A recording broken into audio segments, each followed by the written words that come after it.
Dalam upaya memutus mata rantai penyebaran wabah COVID-19, vaksinasi terus dikebut di wilayah Sumsel. Animo masyarakat yang mendapatkan vaksin pun kini meroket, karena kesadaran akan pentingnya membentengi diri dari virus COVID-19. Akan tetapi, keterbatasan stok vaksin hingga saat ini masih menjadi kendala utama. Kepala Seksi Surveillance dan Imunisasi Dinkes Provinsi Sumsel, Yusri mengungkapkan, untuk pelaksanaan vaksinasi COVID-19 di Sumsel sebenarnya berjalan dengan baik, di mana animo masyarakat untuk mendapatkan vaksin sangat tinggi.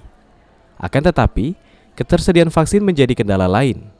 Dalam 9 bulan pelaksanaan vaksinasi di Sumsel, dengan kebutuhan vaksinasi di Sumsel rata-rata per bulan seharusnya 1,5 juta dosis, capaian vaksinasi di Sumsel semestinya saat ini sudah sekitar 80% di Oktober.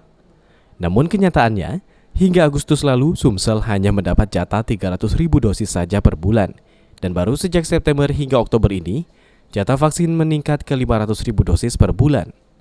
Hal inilah yang membuat vaksinasi di Sumsel menjadi terhambat. Sebenarnya untuk vaksinasi dari minat dan kemauan masyarakat cukup tinggi. Itu merupakan peluang bagi kita bahwa kita artinya tidak perlu bersosialisasi yang menguras tenaga, menghabiskan waktu untuk bersosialisasi. Masyarakat sudah tinggi minatnya. Hanya saja yang menjadi kendala kita selama ini adalah ketersediaan vaksin. Nah, ketersediaan vaksin kita sangat terbatas, sehingga percepatan vaksinasi untuk di Sumatera Selatan ini sangat lambat dan sudah jalan 9 bulan lebih kita baru mencapai 29%.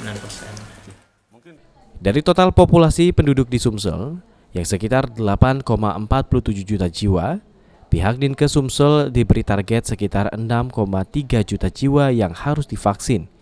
Hingga 5 Oktober 2021, capaian vaksinasi baru mencapai 29% atau baru sekitar 1,1 juta jiwa yang mendapatkan vaksin dosis pertama, dan untuk dosis kedua baru mencapai 17%.